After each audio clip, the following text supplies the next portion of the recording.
오늘 함께 나누실 말씀은 사도행전 28장에 있는 말씀입니다. 사도행전 28장 23절에서 31절까지의 말씀입니다. 사도행전 28장 23절에서 31절까지의 말씀 교독하겠습니다. 그들이 날짜를 정하고 그가 유숙하는 집에 많이 오니 바울이 아침부터 저녁까지 강론하여 하나님의 나라를 증언하고 모세의 율법과 선지자의 말을 가지고 예수에 대하여 권하더라.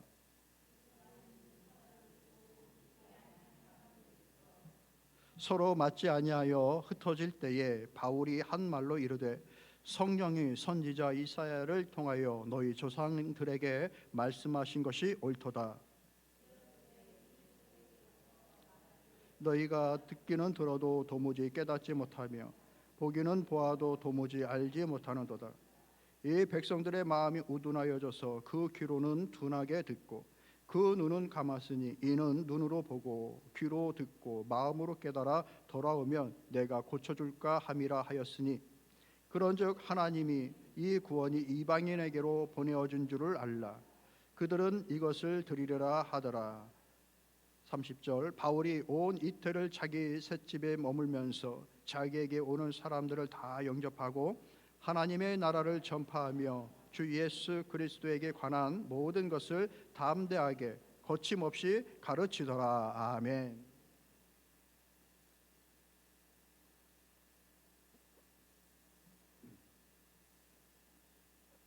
한 번 더 인사 나누실까요? 하나님의 은혜 많이 받으세요. 같이. 감사합니다. 많이 놓치신 분들을 위해서 다시 한번 말씀을 드리면 저는 이 3월 달에 사순절을 보내면서 사순절은 예수 그리스도께서 주인이시잖아요. 그러니까 그 예수님에 대한 우리의 마음을 새롭게 하고 그 주님과 더욱더 가까이 가자라고 하면서 기도의 제목도 그렇게 세웠었어요. 그러면서 여러분께 말씀드린 것들은 교회가 바로 오늘날의 예수 그리스도의 역할을 감당하는 곳이다라고 하면서 교회에 대한 내용으로 지난 몇 주간 동안 함께 말씀을 나눴습니다. 그러므로 교회는 여전히 이 땅에 우리의 눈으로 보이지 않지만 예수님의 일들을 담당하는 교회가 되어야 된다라고 이렇게 말씀을 드렸어요. 기억나시죠? 성령께서 오셔서 그 성령께서 우리를 인도하셔서 예수님의 일을 하게끔 하시는 거예요. 교회를 통해서. 그 일을 통하여서 우리가 하는 중에 주님의 성품을 보여줄 수 있는 교회가 되어지는 것이죠. 우리의 벽을 허물고 우리가 행하는 모든 일들, 희생을 나타내면서 저 사람들은 왜 저런 일들을 하고 있지? 예수님을 믿는 사람들이구나 라고 하면서 우리의 일들을 통하여서 예수님을 보여줄 수 있는 교회가 되어야 된다고 했어요. 그죠? 교회가 참 화려하네, 멋있네, 인테리어 잘 되어져 있네. 한국 어떤 교회는 전도할 때 그 전도지에 그런 내용도 썼대요. 엘리베이터가 있는 교회. 좀 그래요. 자랑할 게 뭐. 세상에 예수님을 보여줄 수 있는 교회가 되어야 되는 것이죠. 그죠? 어떠한 형편에서든지 간에. 자, 그럴 때 우리에게 나타나는 게 뭔가 품위와 질서다라고 이랬던 거예요.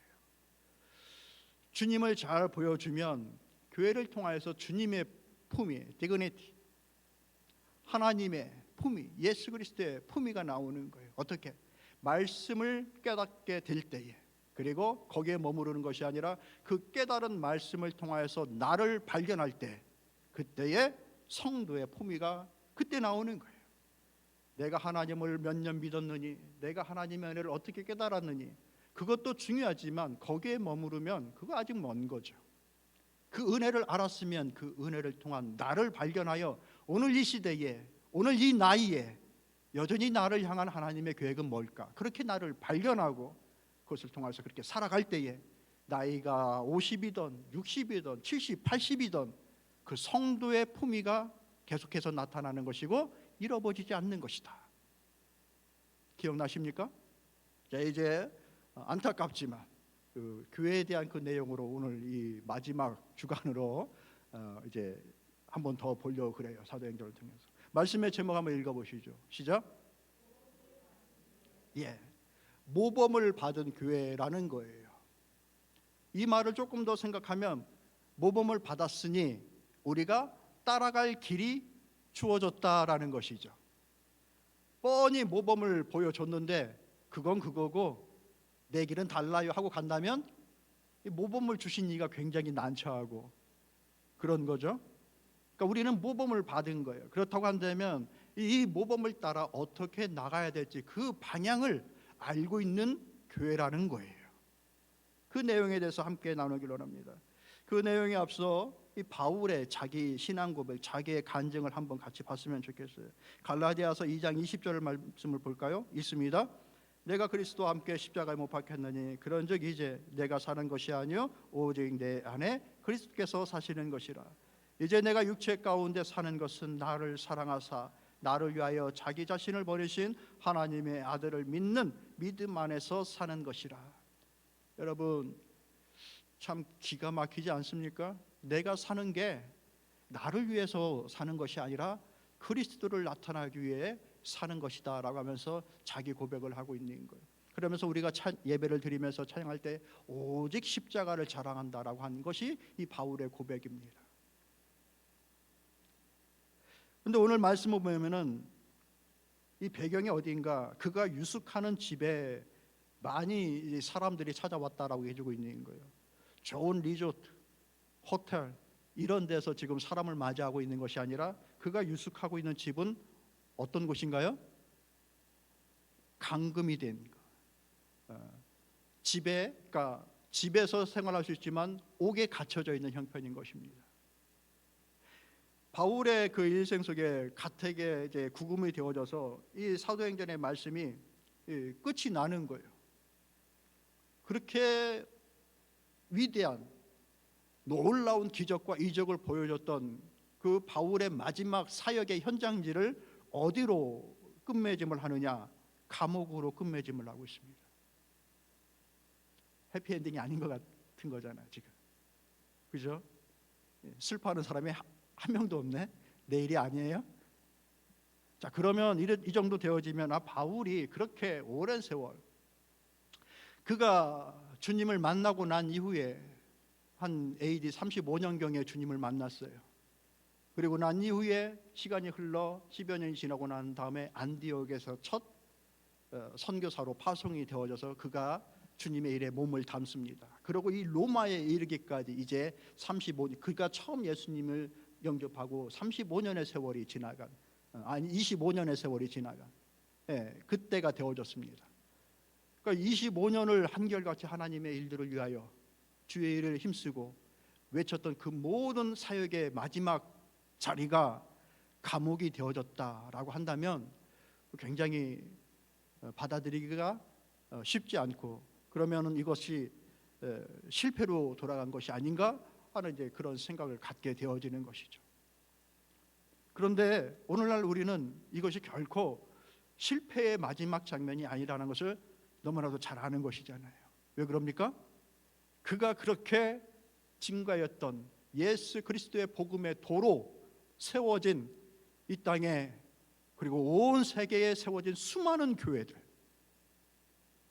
바울의 사역이, 바울의 그 마지막 현장이 그가 행한 일이 아무런 의미가 없고 실패로 끝난 것이라는 것을 얘기해 주고 있습니까? 아니면 이 수많은 교회들이 아니다, 놀라운 성과이고 그 위대하신 하나님이 드러났으며 우리가 믿고 쫓는 이 진리의 그 위대함이 드러났다라는 것을 역설하여 보여주고 있습니까? 답을 못하셔. 그렇죠? 두 번째죠, 오늘날 이 수많은 교회들은 바울이 행한 그것이 아무 일이 의미가 없는 허사가 아니라 그 위대하신 하나님을 보여주고 나타내고 있고, 이 진리의 위대함과 그 발음에 대해서 우리에게 지금 얘기해주고 있는 것입니다. 교회가 바로 그런 것이에요. 우리가 섬기고 우리가 세워나가고 교회의 이름을 통해서 우리가 이루어 나가는 그 일들이 바로 이와 같은 일들인 거예요. 그날 바울은 그 자리에서 이 모든 것들을 마무리하였지만 그 일을 이어받아 우리가 하나님의 교회를 오늘 다시 사도행전을, 이 성령의 행전을 계속해서 써나가고 있는, 오늘 우리가 그럴 것이고 우리 다음 세대가 이것을 주님 오실 때까지 이루어 나가게 될 거예요. 할렐루야. 교회가 바로 그런 것이에요. 자, 그러할 때에 이제 오늘 이 현장에 보면은 바울이 이제 로마에 입성하는 장면이 나옵니다. 그가 왜 이곳에 오게 되어졌는가, 왜 왔는가 궁금하잖아요. 바울이 온 사방에서 복음을 증거하다가 예루살렘에 가서 선교를 보고 했었었는데 로마에까지 오게 된 거예요. 왜 오게 됐을까? 말씀 읽어볼까요? 28장 18절에서 20절까지의 말씀 여러분 한번 읽어보세요. 시작.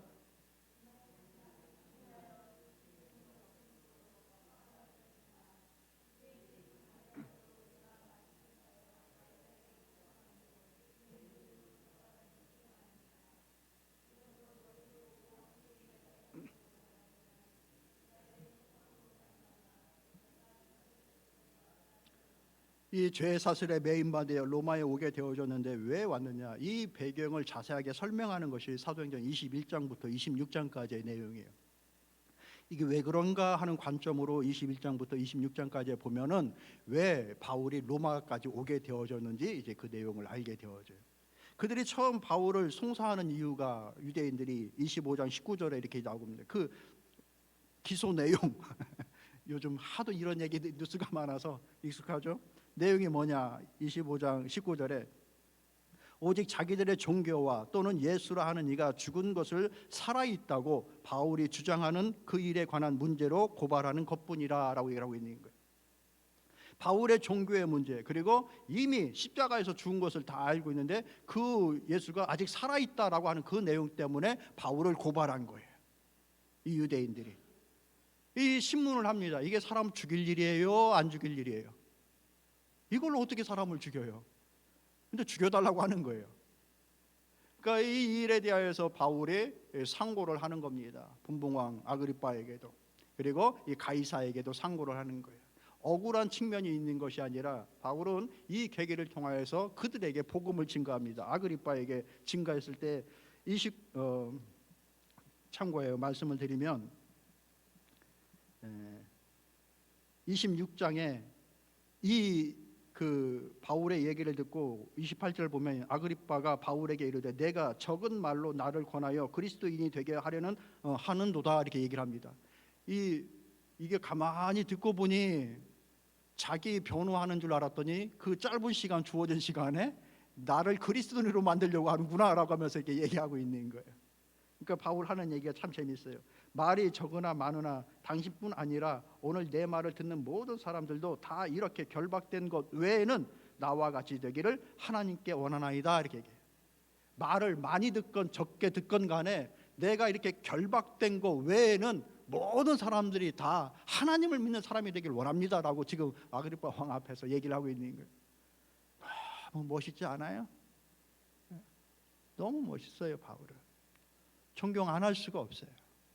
자, 그 이유 때문에 상고하여 이제 가이사에게까지 오는 거예요. 이렇게 와서 자기를 변론합니다. 그렇지만 19절에 방금 읽었던 19절에 로마인은 나를 신문하여 죽일 제목이 없으므로 석방하려고 하였습니다. 여기까지 와서도 이게 죽일 일이 아니다라는 것을 알고 있는 거예요.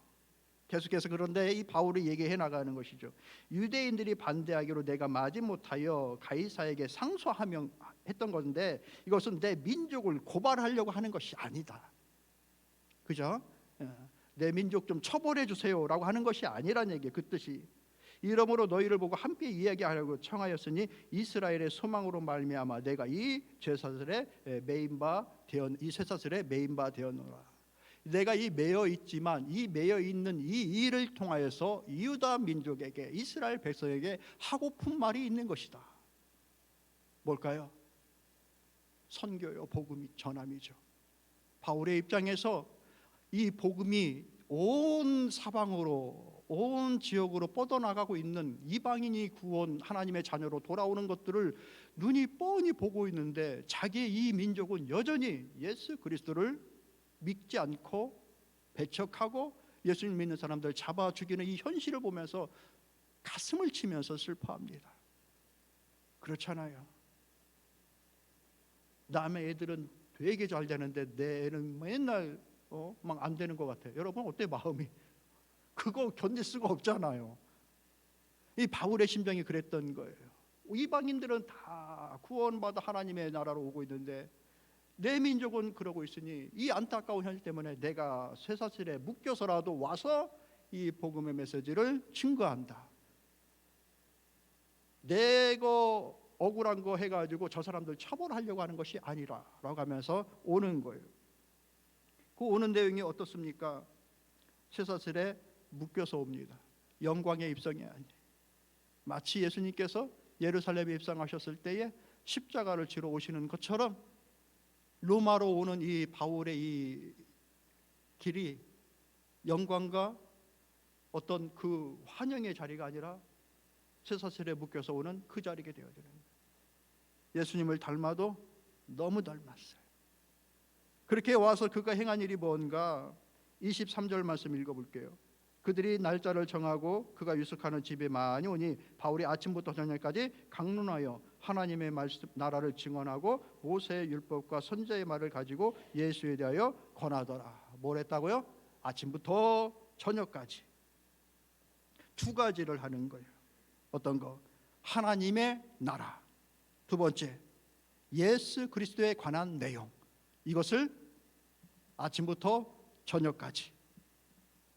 그리고 얼마 동안 30절 32절 말씀 보면 바울이 온 이태를 자기 셋집에 머물면서 자기에게 오는 사람들을 다 영접하고 하나님의 나라를 전파하고, 다시 얘기하죠, 주 예수 그리스도에 관한 모든 것을 어떻게 담대하게 거침없이 가르치더라.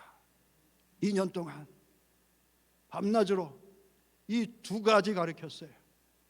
하나님의 나라와 예수 그리스도에 관한 내용, 이 내용을 밤낮으로 가르쳤습니다. 2년 동안. 이 로마 옥에 갇혔을 때에 그가 썼던 것이 옥중서신이에요. 여러분이 알고 있듯이 에베소서, 또 빌립보서, 골로새서, 하나 더 빌레몬서. 자, 이 내용을 가지고서 똑같이 편지를 쓰는 거예요. 로마에서 그가 2년 동안 증거하는 말씀이나 그가 서신을 통하여서 전달하여 주는 메시지나 모든 것이 어떤 것을 담고 있느냐? 하나님의 나라와 예수 그리스도의 복음에 관한 내용이었습니다. 무엇을 본을 보여주고 있는 거예요? 교회에 우리가 무엇을 본받았어요? 하나님의 나라와 예수 그리스도를 본받은 거예요. 할렐루야. 여러분, 이거 놓치면 안 됩니다. 주님의 몸된 교회가 여러 가지 수많은 것들을 할 수 있어요. 사람을 위로하고 생각을 바르게 하고 새로운 생각으로 리프레시 되어지고 긍정의 마인드를 주고 응원하여 주고 하는, 사람이 좋아할 만한 수많은 일들을 해줄 수가 있습니다. 그러나 거기에 하나님의 나라와 예수 그리스도의 복음이 변질되어지면 바울이 2년 동안 밤낮으로 행한 그 모든 일들이 허사가 되어지는 거예요. 그런데 오늘날의 교회를 볼 때에 하나님의 나라가 이루어지기를 간절한 심정으로 그것을 감당하는가? 예수 그리스도의 복음의 진리가 세워져 나가기를 온 마음을 다하고 힘을 쓰는가? 아니면 그 외적인 것들, 거기에 마음이 혈안되어져 있는가? 자문하면서 봐야 되겠죠.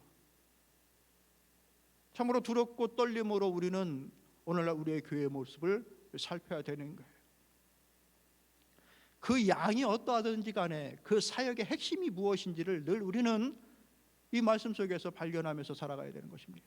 자, 그러면 조금 더 구체적으로 하나님의 나라를 누리고 살아가는 성도와 교회가 되어야 될 것을 오늘 이 말씀을 통해서 우리가 깨닫게 되어지는 것이죠. 읽어보실까요? 하나님의 나라를 누리고 사는 성도와 교회가 되자.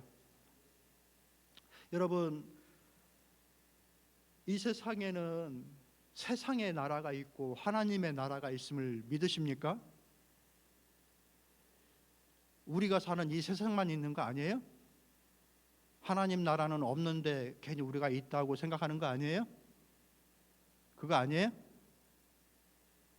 왜 한 두 번 물어보니까 자신이 없어요? 세상의 나라도 있고 하나님의 나라도 있는 겁니다. 동시대에 있는 거예요. 동시대에.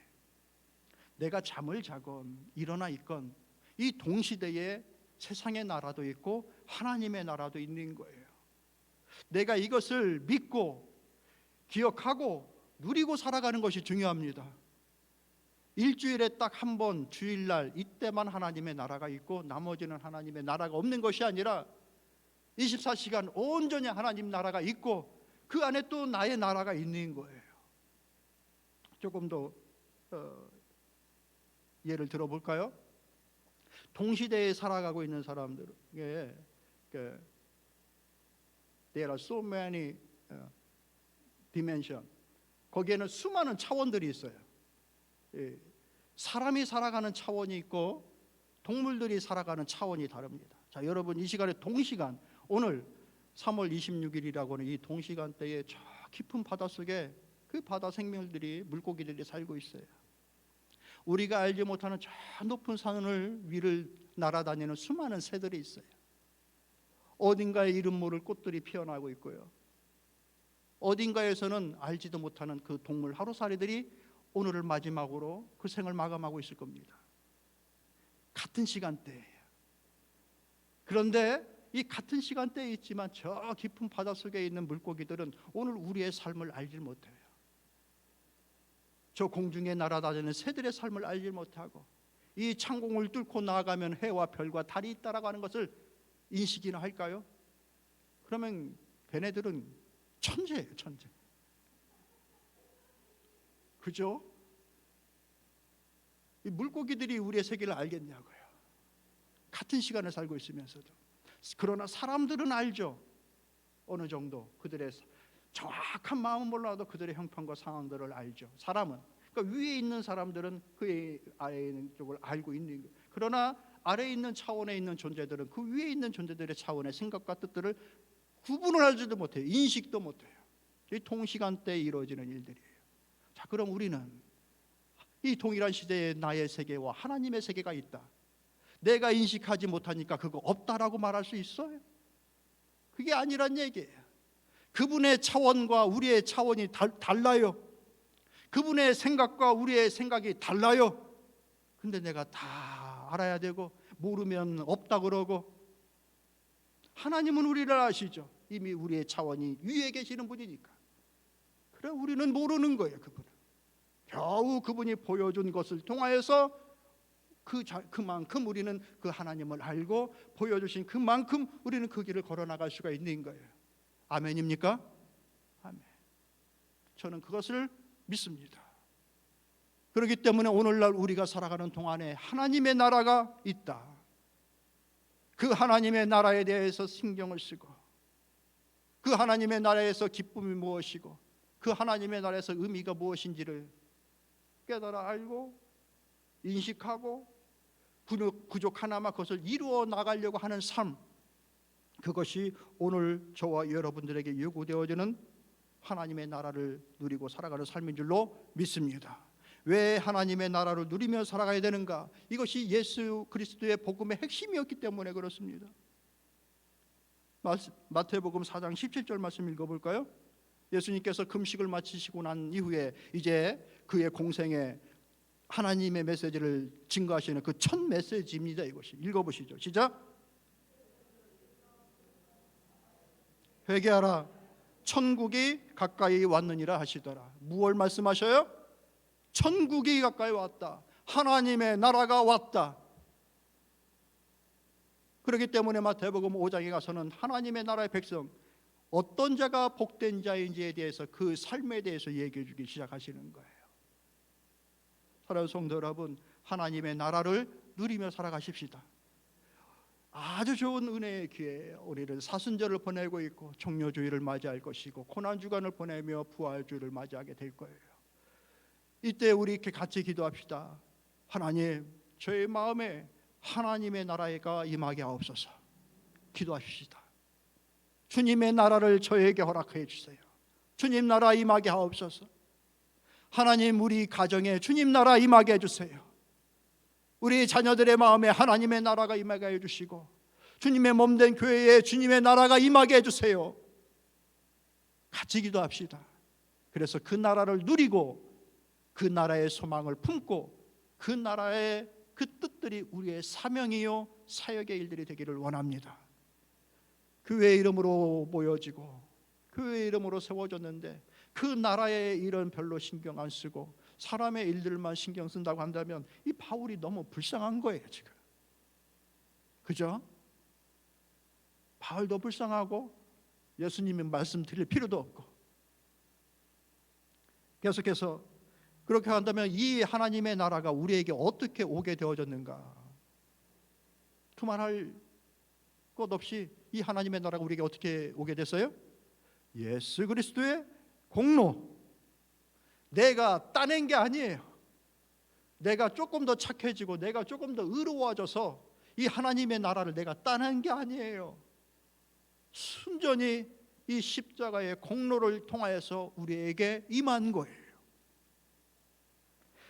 말씀을 읽어봅시다. 에베소서 2장 12절에서 14절까지의 말씀 여러분 읽어보시죠. 시작.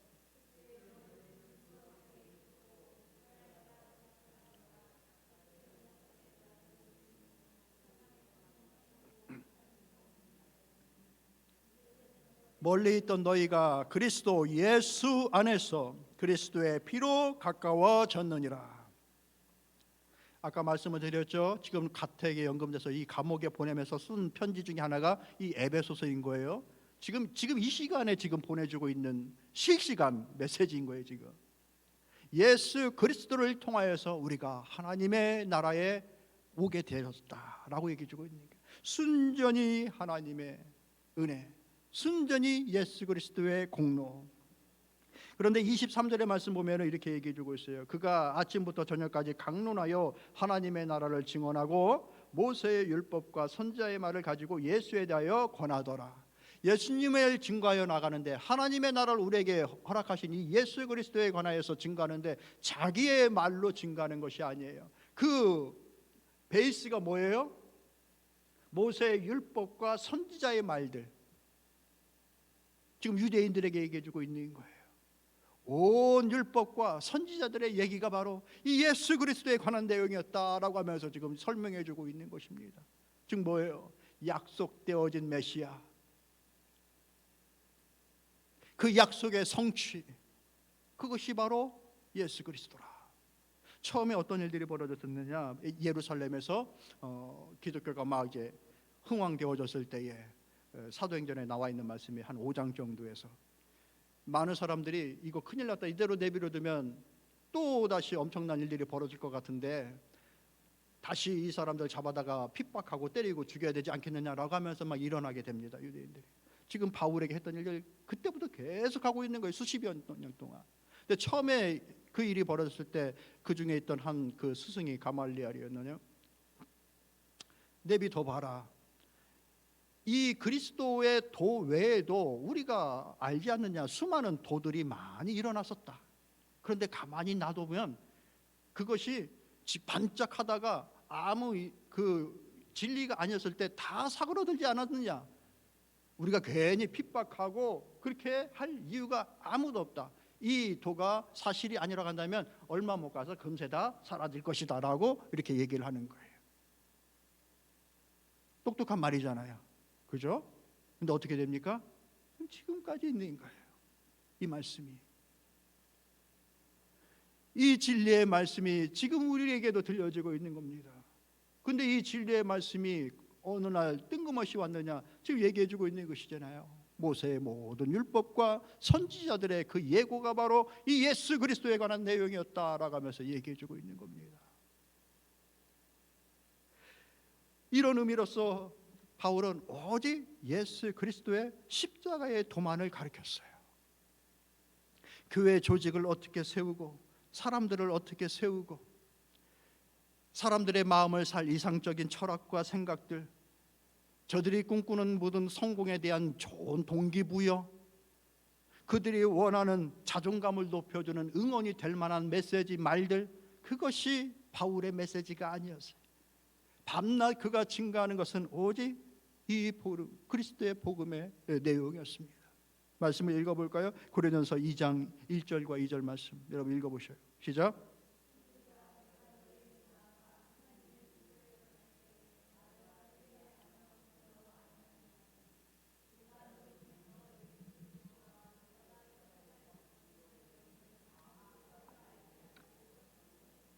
아멘. 이 심정을 이해하시겠죠? 바울은 정말 좋은 가문에서 좋은 교육을 받고 좋은 스승 밑에서 양질의 교육을 받았어요. 히브리인이면서도 히브리니까 히브리 말 퍼펙트 하겠죠. 헬라 그리스어를 아주 퍼펙트하게 하는 사람이었습니다. 그가 가지고 있는 생각과 얘기들을 가지고서 사람들의 마음을 산다라고 한다면 수많은 내용들을 할 수 있었을 인물입니다. 그런데 바울은 오직 예수 그리스도, 하나님의 나라, 이 두 가지만 집중했어요. 그게 이제 교회의 본이 된 겁니다. 오늘 우리가 행해야 될 일이 바로 이제 여기에 있는 거예요. 십자가를 바라보면서도 내 욕심과 걸러지지 않은 내 뜻을 성취하기 위해서 이 십자가를 보면서 빌고 간구한다고 한다면 오늘 우리가 그 십자가를 제대로 바라보고 있는 것인가? 우리는 그렇게 비판할 겁니다. 불자들이 불상 앞에서 열심히 막 빌면서 자기 성공하게 해달라고 막 빈다면 저게 제대로 신앙생활 하는 거야 라고 하면서 그 신앙에 대해서 비판할 거예요. 타락한 불교. 제가 불교를 옹호하는 건 아니지만 그렇게 얘기할 겁니다. 자기 욕심 채우려고 막 하고 있다. 만일 우리가 이 십자가 앞에서 그렇게 하면서 우리의 손을 빌고 있다고 한다면, 그들이 타락했다면, 기독교도 그런 식이라고 한다면 타락한 기독교 아닌가요? 십자가를 보면서 내 욕심을 바라보는 것이 아니라 주님께서 지신 그 십자가의 의미를 밝히 깨달아야 될 줄로 믿습니다. 왜 우리 주님께서 십자가를 지셨어요? 그 백성을 구원 귀함이 아니셨습니까? 죄의 문제를 해결해 주려고 지신 거 아닙니까? 그리고 이 사랑을 힘입어 끝없이 하나님의 나라를 소망하며 누리며 살라고 십자가를 지셨던 것 아닙니까? 맞습니까? 그런데 오늘날의 교회들 중에는 제가 너무 충격적이고 가슴이 아팠던 거는 이미 알고 있었던 거지만 그것을 제가 겪으니까 너무 아팠던 거. 이 십자가가 무용지물이 되는 거예요. 왜? 죄가 아니다라고 말하면 십자가가 의미가 없는 거잖아요. 주님은 우리가 지을 수 있는 모든 죄 때문에 십자가를 진 건데 그건 죄 아니에요 라고 한다면 주님의 그 십자가 지심이 뭐가 되느냐 말이에요. 그렇다고 해서 우리가 다 완벽하고 퍼펙트한 사람이 되어야 된다, 의로워야 된다, 그게 아니죠. 우리는 죄 앞에 우리 자신을 발견할 때마다 이것이 죄입니다, 하나님 용서하옵소서, 회개하고 나를 돌아보고 믿음의 길을 성찰하고 바라보며 겸손히 다시 주님 앞에 서는 그 작업을 죄를 통하여서 깨닫고 발견하는 것이죠. 회개가 오늘날에도 왜 필요한가? 은혜의 수단이기 때문에 그래요. 우리가 하나님 앞에서 회개하지 않으면 우리는 끝없이 교만해집니다. 다 괜찮은 줄 압니다. 그리고 결국에는 죄도 아니다라고 말을 합니다. 십자가가 의미가 없어지는 거예요. 그런데 정말 우리 주님께서 십자가를 그냥 우리 마음 기쁘게 하고 우리 응원하려고 지셨는가? 아니에요. 처절하게 죽으시면서 희생하시면서 우리 죄 값을 대신하신 거예요. 그러니 우리가 죄가 보여질 때마다 십자가를 의지하여 용서를 구하고 주의 긍휼을 구하고 주님 아니면 안 됩니다라고 하는 그 믿음의 자세를 고치는 것이죠. 저 말씀을 정리하도록 하겠습니다. 십자가를 잘못 사용하여서는 안 되겠습니다. 그죠? 그 십자가를 보면서 주님의 십자가를 나도 발견하고 그것을 함께 이루어 나가는 삶이 되기를 원합니다. 그 십자가는 형틀이었잖아요. 죄인 잡아 죽이는 틀이었잖아요. 이 주님의 희생이 결코 작지 않습니다. 이 희생이 얼마나 큰가? 그 큰 희생을 통하여서 나를 살리시고 나를 구하신 그 예수님의 사랑을 잊지 마십시다. 마음에 새기십시다. 이 십자가는 성자 예수님께서 성부 하나님의 뜻에 죽으시면서 순종하신 그 순종의 절정을 보여준 겁니다. 사람이 무언가에 순종하여 나갈 때 살아가는 일로 순종할 수도 있고 죽어서 순종하는 일도 있습니다. 그죠? 내가 이 일 해서 나도 살고 나도 기쁘면 그 순종 잘 합니다. 내가 뭔가 요구했을 때 내가 그것을 잘하면 내 이름도 높아지고 칭찬받고 즐거워지면 그거 잘 합니다. 근데 내가 이걸 하면은 죽을 것 같고 힘들고 어렵다고 하면 그 순종 잘 못하는 거죠. 해봤어야지.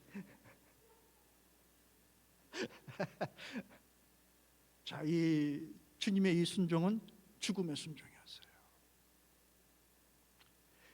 누군가를 사랑한다라고 할 때도 내가 살면서 사랑할 수도 있는데요, 내가 죽어서 사랑하는 것이라고 한다면 이 사랑은 엄청난 사랑인 겁니다. 내가 죽어서 살리는 그런 직업군도 있고, 우리 부모님들은 우리 등골 다 빼면서 우리 자식들 하는, 자기도 등골 빨려봐야 그때나 이제 부모님 사랑이 어느 정도인지를 알죠. 그 전에는 잘 모르죠. 나를 죽이면서 줬던 그 사랑, 이런 사랑도 있는, 나도 살지만 내가 죽어지면서 주는 사랑. 십자가는 바로 그런 거였어요. 그 십자가의 도를 깊이 깨달으며 오늘 우리에게 주어진 이 하나님의 나라가 무엇고 십자가의 도가 무엇인지를 바울이 어떻게 밤낮으로 2년 동안 온 마음을 다하여 아무것도 자랑할 것 없다, 오직 그것만이 내 자랑이다 라고 하면서 증거하였던 그 내용을 이제 우리가 갈 길로 받았으니 우리도 이 일을 담대하게 거침없이 하길 바랍니다.